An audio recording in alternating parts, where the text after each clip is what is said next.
G'day, I'm Drew, and this is Aaron. We're from KJR. KJR started in 1997. It's a software quality engineering company. We deal with safety critical systems, do a lot of work in defence, and recently our journey has taken us to deal with remote data, flying drones, having airborne sensors, fusing data, using AI, and generally being in places that are awesome just like this.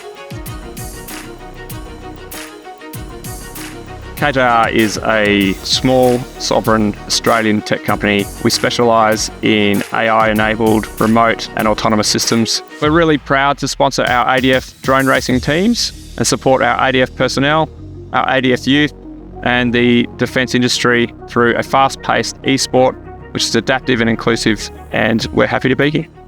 Drew, do you know how many times Australia's won MIDRT? I don't think anyone else has won. I think it's 5 going for 6. The gauntlet's been thrown down. Bring your game, people. Bring your game.